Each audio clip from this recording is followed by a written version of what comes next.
Good morning class. हम लोग का सेशन ट्रिगोनोमेट्री सर्कुलर फंक्शन का चल रहा है। इसमें हम लोग स्टार्टिंग से अगर बात करें तो बहुत सारा चीज़ हम लोग जान सकें, यानी प्रीवियस क्लास 10 से बात उठाए थे जानने के लिए कि राइट एंगल ट्रायंगल में हम लोग का ट्रिगोनोमेट्री रेशियो क्या होता है। उसके बाद राइट एंगल ट्रायंगल से ट्रिगोनोमेट्री रेशियो ट्रायंगल से निकलकर हम लोग सर्कल में आ गए। वहाँ हम लोग जान पाए कि ट्रिगोनोमेट्री रेशियो का नया डिफिनीशन साइन कॉस टेन का क्या होता है वो जान गए। उसके बाद हम लोग ट्रिगोनोमेट्री सर्कुलर फंक्शन में ही डिफरेंट रेडियस को घुमाए, यानी रेडियस को हम लोग मूव करते गए और डिफरेंट क्वाड्रेंट में डिफरेंट ट्रिगोनोमेट्री रेशियो का वैल्यू आते गया, यानी कहाँ किस क्वाड्रेंट में प्लस होगा, किस में माइनस होगा, किस सारा बात को हम लोग को देख चुके हैं। अब आज हम लोग ट्रिगोनोमेट्री सर्कुलर फंक्शन में कुछ प्लस माइनस के बारे में बात करेंगे, यानी एंगल का मेजरमेंट जो हम लोग एंटी क्लॉकवाइज और क्लॉकवाइज लेते हैं उसमें बात करेंगे। आप बोलेंगे कि ये तो ऑलरेडी जान ही चुके हैं, फिर भी हम क्यों सर बता रहे हैं, तो देख लीजिए आज का क्लास में क्या खास है। और एक बात और मैं बता रहा हूँ, जो ट्रिगोनोमेट्री सर्कुलर फंक्शन में अलाइड एंगल के बारे में जो बात हो रही थी, आज सेशन का लास्ट क्लास है। उसके बाद हम लोग ट्रिगोनोमेट्री का कंपाउंड एंगल के बारे में जानेंगे, यानी सर्कुलर फंक्शन में जो नेक्स्ट क्लास होगा हम लोग का स्टार्ट, वो कंपाउंड एंगल के बारे में जानेंगे। तो आप चैनल को सब्सक्राइब कीजिए ताकि और भी अच्छा क्लास आपको देखने को मिल सके। चलिए अब देखते हैं हम लोग क्या है।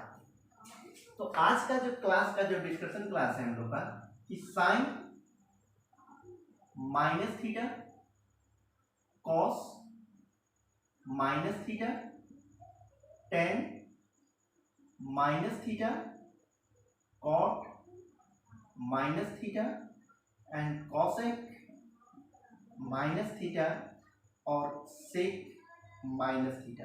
तो जैसे ही आप माइनस साइन लगाएं, आपका तुरंत दिमाग चलने लगा होगा कि ये जो एंगल है माइनस लगाते हैं, यानी एंगल का जो रोटेशन है माइनस लगते ही देख लिए कि ये क्लॉकवाइज एंगल हुआ है। तो इसमें आज क्या खास बात है वो देखिए कि साइन माइनस थीटा अगर ले रहे हैं तो minus sine theta, cos minus theta ले रहे हैं हम तो कॉस थीटा ले रहे हैं, यहाँ माइनस टेन थीटा ले रहे हैं, ये माइनस कॉट थीटा ले रहे हैं, यहाँ माइनस कॉसेक थीटा ले रहे हैं और यहाँ आप सेक थीटा ले रहे हैं। तो आपको देखिए दो जगह ट्रिगोनोमेट्री रेशियो जो है कॉस और सेक जो है आपको आकर्षित कर रहा है। क्या आकर्षित कर रहा है कि आप ले रहे हैं माइनस कॉस थीटा, यानी एंगल तो क्लॉकवाइज में ही है, लेकिन आपको क्या देखने को मिल रहा है, पॉजिटिव। सेक माइनस थीटा, तो आप तो ले रहे हैं क्लॉकवाइज और आगे आपके पास पॉजिटिव। तो यहाँ पे पहले आप बात को समझिए कि क्यों हो रहा है, वो हम लोग जानेंगे कि ऐसा क्या बात हो गया कि बात तो कर रहे हैं हम लोग एंगल का जो मेजरमेंट ले रहे हैं क्लॉकवाइज और आ जा रहा है पॉजिटिव एंगल। तो ऐसा क्यों हो रहा है वो तो जानेंगे ही जानेंगे, लेकिन अभी माइनस से क्या मीनिंग हो रहा है वो भी 2 मिनट के लिए जानेंगे। तो रिलेशन एंड फंक्शन में एक जाने थे कि f of minus x equal to, अगर माइनस एफ एक्स होता है तो ऑड फंक्शन हो जाता है, और f of minus x equal to plus x हो जाता है तो इवन फंक्शन हो जाता है। तो यहाँ से क्लियर हो रहा है कि ये जो आप देख रहे हैं टिक मार्क कर रहे हैं यहाँ ये और ये, तो ये किस रूल पर चल रहा है, यानी फंक्शन के according f of minus x equal to minus f x हो रहा है, यानी ये जो है आपके पास ऑड फंक्शन हो गया। तो ये जो हम टिक मार्क किए हैं ये सारा आपके पास क्या है, ऑड फंक्शन है। ये कैसा फंक्शन है, ऑड फंक्शन है। ये जो मैंने टिक मार्क किया क्यों हो रहा है समझ में है कि f of minus x equal to minus f x होता है तो ऑड फंक्शन है। तो यहां से आप देखें कि sine of minus theta equal to क्या मिल रहा है, minus sine theta. As usual देखिए यहाँ सारा बात को जो टिक मारे तो सब में निगेटिव है, तो ये जो 4 ट्रिगोनोमेट्री रेशियो है sine tan cot and cosec जो मिल रहा है ये ऑड फंक्शन के नाम से जानेंगे। अब यहां देखेंगे कि अगर आपके पास F of minus x equal to अगर एफ एक्स होता है तो इसको हम लोग इवन फंक्शन के नाम से जानेंगे, इवन फंक्शन के नाम से जानेंगे। तो अब ये जो सर्कल हम किए हैं ब्लू वाला, देखिए ये कॉस और सेक, तो ये दोनों फंक्शन जो है ये इवन फंक्शन है आपके पास, इवन फंक्शन है ये। तो कौन सा इवन फंक्शन है? कॉस और सेक। ये तो क्लियर हो गया कि ये जो 6 ट्रिगोनोमेट्री रेशियो है, 2 फंक्शन जो है इवन है और रेस्ट 4 ट्रिगोनोमेट्री रेशियो जो है ये ऑड है। एक इंफॉर्मेशन मेरे पास मिल गया। अब यहां से जानेंगे, लेकिन जो मेरे पास मेन होमवर्क है कि minus theta equal to minus तो हो रहा है साइन कॉस, साइन में, टैन में, कॉट में, कॉसेक में, लेकिन रेस्ट में निगेटिव ना होकर वो पॉजिटिव क्यों हो रहा है उस बात के बारे में जानेंगे। तो इसके लिए फिर आपके पास वही सर्कल में चलना पड़ेगा, यानी सर्कुलर फंक्शन के अकॉर्डिंग ही हमको देखना पड़ेगा ये सारा बात। तो देखते हैं कि क्या होता है। तो आप जैसे आपको प्रीवियस क्लास में हम लोग एक सर्कुलर फंक्शन में एक सर्कल बनाएंगे कार्टेशियन प्लेन पे, तो यहाँ भी हम लोग एक सर्कल बनाने की कोशिश करते हैं।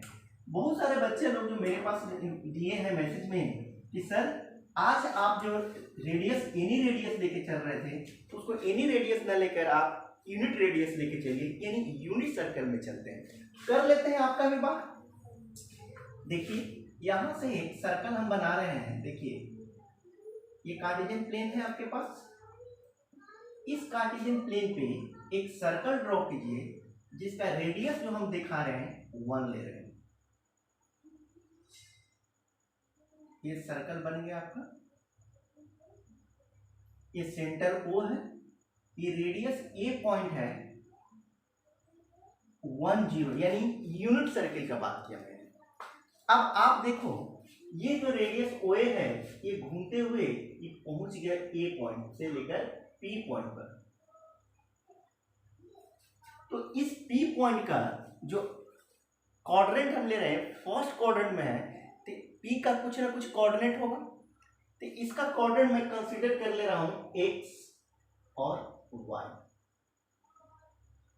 अब क्लास 10 का जो नॉलेज है मेरे पास, उसी नॉलेज से हम चल रहे हैं, उसी को बात को उठाते हुए चल रहे हैं कि P पॉइंट से एक x एक्सिस पर परपेंडिकुलर लाइन ड्रॉ कर देते हैं। हमने दे दिया M पॉइंट। अब आप देखो यहां से यहां का जो लेंथ है वो x है, सॉरी y है, और ये जो लेंथ है O से M वो x है, और ये जो रेडियस है ये 1 हो गया। ये जो एंगल हम यहां से लिए एंटी क्लॉकवाइज पहले ले रहे हैं, ये angle anti clockwise theta angle लिए। अब आप देखो यहां से एकदम आराम से देखेंगे कि ये राइट एंगल ट्रायंगल में थीटा के अकॉर्डिंग अगर ट्रिगोनोमेट्री रेशियो हम लेते हैं तो sine theta is equal to आपके पास क्या होगा, देखिए sine theta is equal to आपके पास क्या मिल रहा है P बाई H, यानी y बाई क्या मिलेगा, यानी PM बाई OP, यानी y बाई क्या देखने को मिल रहा है 1, यानी y मिल गया, y बाई 1, यानी y को डिवाइड करेंगे 1 से, मतलब क्या हो गया y ही हो गया। और cos थीटा इक्वल टू आप देखेंगे तो इस एंगल के अकॉर्डिंग cos का ट्रिगोनोमेट्री b बाई h, यानी x बाई क्या मिल रहा है 1, यानी x मिला। और tan का बात करेंगे, अगर हम tan थीटा का बात करते हैं तो क्या मिल रहा है यहां से देखिए, tan का अगर बात कर रहे हैं तो p बाई बी यानी y बाई x, ये 3 देखेंगे तो आपके पास कॉसेक, सेक और कॉट तो आ ही जाएगा आपके पास, बात समझ में है। अब आपके पास ये हम लोग एंटी क्लॉकवाइज नहीं बात करेंगे, हमको बात किससे करना है, क्लॉकवाइज करेंगे। तो ये आप क्या कीजिएगा कि ये जो रेडियस P है इसको यहां से घुमाकर हम पहुंचा दे रहे हैं यहाँ Q पॉइंट पर। ये जो एंगल है यहां से देखिएगा, ये जो एंगल मैं ले रहा हूं ये ब्लू कलर, ये माइनस थीटा हो गया, बात समझ में है। अब यहां से आप एक परपेंडिकुलर लाइन ड्रॉ कीजिए, इसका मैंने दे दिया R पॉइंट, ठीक है जी। अब आप देखो यहां से समझिएगा, इसमें अब हम लोग देखेंगे कौन सा ट्रायंगल में, एम ओ आर में देखते हैं। तो इसमें देखेंगे अगर हम, तो आप यहां से देखिए साइन माइनस थीटा का बात करेंगे, साइन माइनस थीटा। तो साइन माइनस थीटा यहां से क्या हो रहा है, यहां देखिएगा तो ये क्या बनेगा, अब यहां जो कोऑर्डिनेट क्यू का होगा इस पॉइंट में देखिएगा, इसका कोऑर्डिनेट अगर हम लेते हैं, देखिएगा बढ़िया से,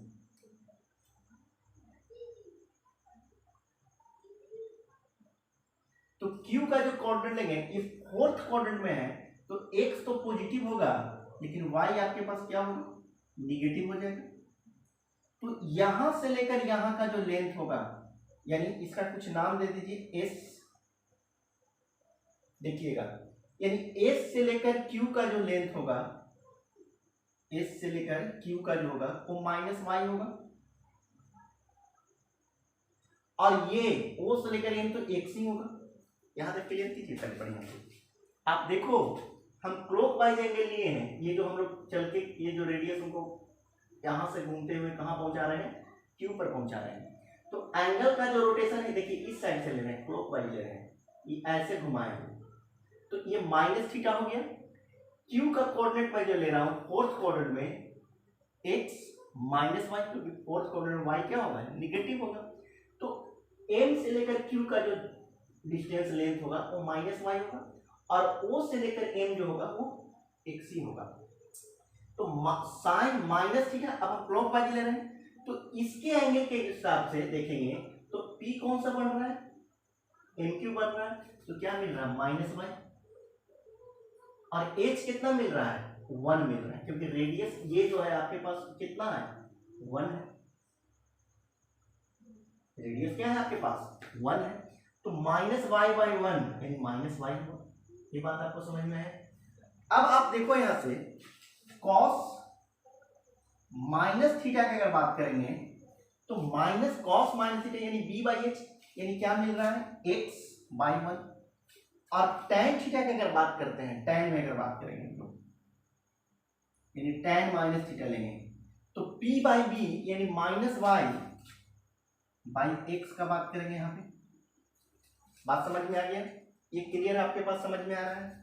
तो देखो अब जब हम क्लॉकवाइज लिए तो साइन माइनस थीटा तो इक्वल टू क्या है माइनस वाई, यानी y बराबर आपके पास क्या हो रहा है साइन थीटा, यानी यहां से क्लियर आपके पास कंसेप्ट क्या निकल रहा है, देख रहे हैं हम यहां से, ये फिगर को हटा रहे हैं, देखिएगा यहां से एकदम बढ़िया से समझिए।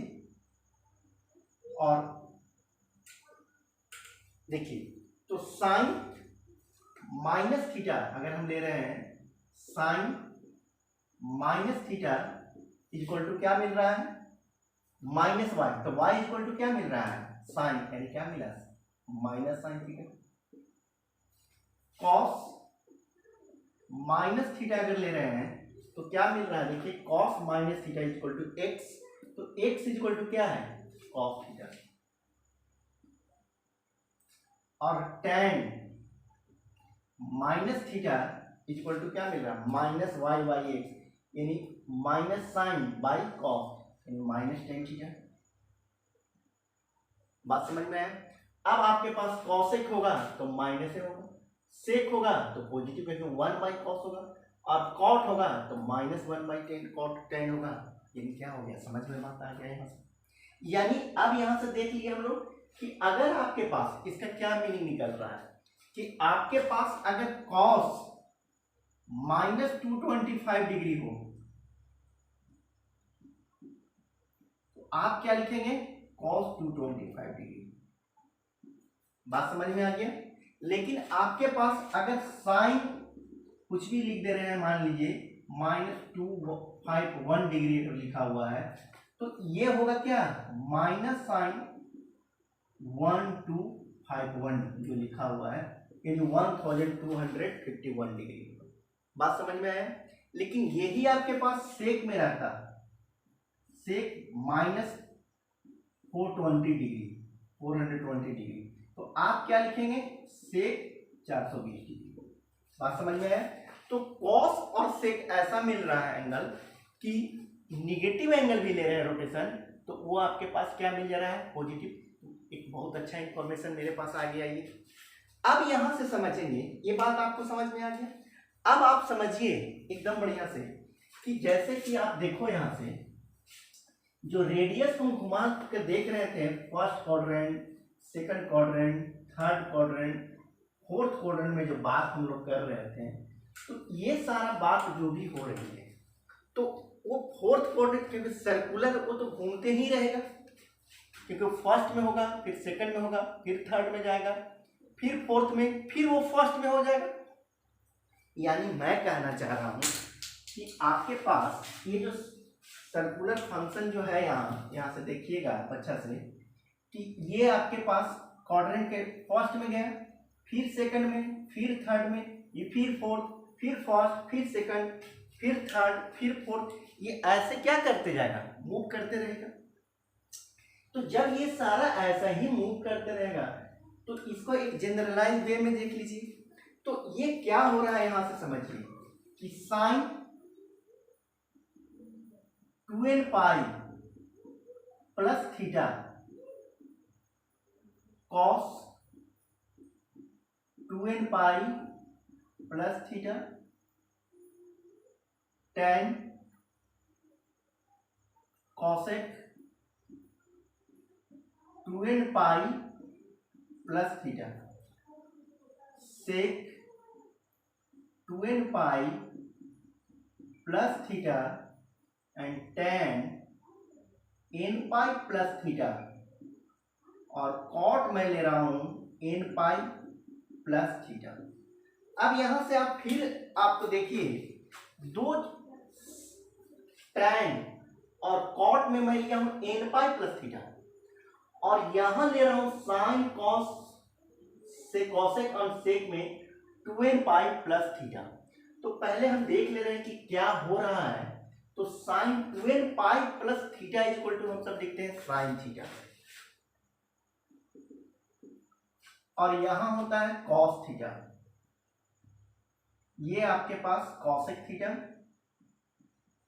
और इसकी जगह पर लिखेंगे सेक थीटा, ये लिखेंगे टैन थीटा, और ये लिखिए आप कॉट थीटा। अब देखिए इसमें खास बात क्या है समझने को, वो देखिएगा। इसमें खास बात ये हो रहा है कि टैन और कॉट में, ये जो देखिए टैन और कॉट में देखिए, यहाँ जो मैं सर्कल जो बना रहा हूं, इसमें n पाई प्लस थीटा है, लेकिन यहाँ और कॉट में भी n पाई प्लस थीटा है, लेकिन रेस्ट जो आपके पास बन रहा है वो 2n पाई प्लस थीटा है। तो यहां से समझेंगे कि ये जो फोर्थ ट्रिगोनोमेट्री रेशियो है, साइन कॉस और कॉसेक एंड सेक, इसका पीरियड जो होता है वो 2 पाई होता है, और ये जो ट्रिगोनोमेट्री रेशियो है इसका जो पीरियड है वो पाई है। अब पीरियड क्या होता है उस बात को समझने के लिए आप आम लैंग्वेज में बात करेंगे। अगर हम लोग डेली लाइफ में जो यूज होता है, जैसे कि आपसे कोई पूछेगा कि एक वीक में कितना दिन होता है, यानी एक सप्ताह में कितना दिन होगा, तो आप बोलेंगे क्या 7 डेज होता है, 7 दिन का एक सप्ताह होता है। तो उसके बाद अगर हम संडे से स्टार्ट किए हैं तो 7 दिन के बाद फिर संडे स्टार्ट होगा। तो ये जो 7 डेज का है एक पीरियड है, यानी इसका जो इंटरवल है वो 7 डेज का है। यही अगर एग्जांपल हम लोग ईयर में बात करते हैं तो 12 मंथ का एक ईयर होगा, यानी उस कंडीशन में ईयर में अगर हम लोग पीरियड का बात करेंगे तो 12 होगा। तो ये जो आप साइन कॉस कॉसेक और सेक जो देख रहे हैं, इसका जो पीरियड होता है वो 2 पाई होता है, यानी जो वैल्यू 0 डिग्री से 2 पाई के बीच में होगा वो सेम वैल्यू 2 पाई से लेकर 4 पाई के बीच में होगा। यानी इसका शॉर्टेस्ट इंटरवल जो होगा ये 4 ट्रिगोनोमेट्री रेशियो का वो 2 पाई होगा। लेकिन ये जो 2 ट्रिगोनोमेट्री रेशियो टैन और कॉट का जो होता है, इसका शॉर्टेस्ट इंटरवल जो होता है वो पाई होता है, यानी साइक्लिक जो इंटरवल आने वाला है वो पाई पे ही बना देता है। बात समझ में है? यानी जो वैल्यू 0 डिग्री से 180 के बीच में होगा, पाई के बीच में होगा, वही वैल्यू पाई से लेकर 2 पाई में होगा, वही वैल्यू 2 पाई से लेकर 3 पाई में होगा। बात समझ में है? तो इसका वैल्यू 2 पाई और इसका जो होता है पीरियड पाई होता है। बात समझ में है? और यहाँ जो n जो शो करेगा वो पॉजिटिव इंटीजर के बारे में शो करेगा, क्योंकि यहाँ पर पीरियड का वर्ड हो गया, तो पीरियड किसी का भी निगेटिव नहीं होता है। हम सब गलत सोच लेते हैं कि निगेटिव मेरा समय चल रहा है, लेकिन समय किसी का खराब नहीं होता। वो आप बनाइए कि कितना अच्छा समय आपके पास है, उसको सोचिए, किसी का भी समय खराब नहीं होता है। तो इसीलिए पीरियड जो होता है वो हमेशा पॉजिटिव में लेते हैं। और इसका ज्योमेट्रिकली रिप्रेजेंटेशन जब हम लोग ग्राफ बताएंगे ट्रिगोनोमेट्रिक रेशियो का, तो पीरियड का बात वहां भी बहुत सारा डिस्कस होगा। अभी इतना समझ लीजिए, बात समझ में आ गया।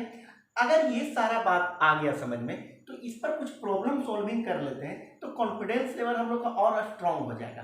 तो उस पर देखते हैं कि कैसे हम लोग प्रॉब्लम सॉल्विंग करेंगे। बात समझ में आए तो देखते हैं, कुछ प्रॉब्लम बनाने की कोशिश करते हैं, और आपसे बनेगा ही बनेगा। मैं तो बात भी बार बार ही बोल रहा हूँ कि अगर आपके पास नॉलेज आ गया, कॉन्सेप्ट क्लियर हो गया, तो आपसे प्रॉब्लम बनेगा ही बनेगा। तो एक प्रॉब्लम हम उठा रहे हैं, ले रहे हैं, क्या लिए कि tan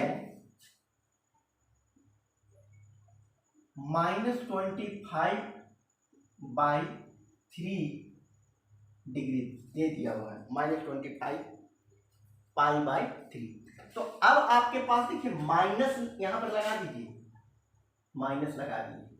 तो माइनस लगाने से ये क्या हो गया कि ये जो एंगल हो रहा होगा ये क्लॉकवाइज होगा। तो अभी आपने देखा कि tan -θ इक्वल टू क्या आपके पास आया, -tan θ। तो अब आप क्या करेंगे, -tan θ हो गया 25π/3।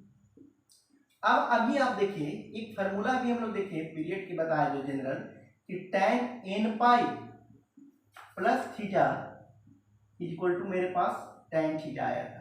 तो इसको आप उसी में अरेंज कीजिए, माइनस तो जैसे है बाहर है तो रहने देंगे। तो इसको प्लेस पर क्या लिखेंगे, π/3 प्लस 8π/3, यानी 8 × 3 24π प्लस π कितना हो गया 25π/3। तो tan nπ plus theta equal to क्या आपके पास मिला, tan थीटा। तो यहाँ क्या मिल गया, -tan π/3। अब π/3 का वैल्यू, π/3 ये जो रेडियन में है इसका डिग्री कितना हो जाएगा 60 डिग्री। तो tan 60 का वैल्यू कितना होता है, -√3 होगा, क्योंकि माइनस लगा हुआ है। तो √3 हुआ, क्या हो गया -√3। तो -25π/3 का वैल्यू क्या मिल गया, -3 मिल गया। एक अनदर एग्जांपल हम और ले रहे हैं, सेक -41π/4। तो सेक -41π/4 का बात कर रहे हैं। तो देखने से ही पता चल गया आपको, क्या ये एंगल जो है माइनस में है, यानी क्लॉकवाइज एंगल का बात कर रहे हैं हम लोग। तो क्लॉकवाइज है तो सेक है, तो सेक और कॉस में आपको हम पहले ही बोल चुके हैं कि एंगल अगर निगेटिव भी होगा तो आप क्या कर लोगे, पॉजिटिव। तो यहाँ क्या मिल जाएगा, ये आप क्या करेंगे, सेक आप जब यहाँ लेंगे हम लोग, तो ये क्या मिल गया आपके पास, सेक 41π/4। अब फिर आपके पास आ जाइए कि सेक 41π/4, तो सेक 12π प्लस थीटा के कॉन्सेप्ट अभी क्लियर हुआ, इक्वल टू क्या मिला मेरे पास, सेक थीटा। तो अब आप देखो कि sec 12π plus theta equal to sec theta है आपके पास। तो अब सेक को इस फॉर्मूला में चेंज करना है, तो सेक π/4 प्लस 41 को क्या लिख सकते हैं, 10π। तो अब आप देखो 10π प्लस π/4, यानी 10 को लिख सकते हैं 2 × 5 यानी 2nπ प्लस थीटा। तो अब आपके पास क्या बन गया, सेक π/4। तो π/4 का मीनिंग क्या होगा, 45 डिग्री। तो सेक 45 यानी कॉस का तो 45 का वैल्यू याद है आपको, 1/√2। तो 1/√2, तो यहाँ सेक क्या हो गया, √2। बात समझ में आया। तो अब यहां से हम लोग प्रॉब्लम सॉल्विंग देख लिए कि अगर निगेटिव एंगल भी दिया हुआ है तो पॉजिटिव एंगल में हम लोग कैसे चेंज कर लेते हैं, सेक और कॉस कैसे चेंज हो जा रहा है, ये आपको समझ में आ गया होगा। तो एक बात और मैं बता रहा हूं कि आपको जो मैंने पढ़ाया एलाइड एंगल, तो वो चैप्टर खत्म हुआ है, तो आपको ये नहीं समझ लेना कि खत्म हो गया, उसका रिवीजन आपको पर डे करना है। और डेली रूटीन में आपको उसको देखना है, और फिर आगे हम लोग कंपाउंड एंगल में चले जाएंगे। तो चैप्टर खत्म हुआ है, ये एलाइड एंगल का सेशन कंप्लीट किया हूँ, ये नहीं कि ये पूरा आपसे खत्म हो गया है, ऐसा नहीं सोचिएगा। तो उम्मीद कर रहा हूँ कि क्लास आपको समझ में आया होगा। Thank you class.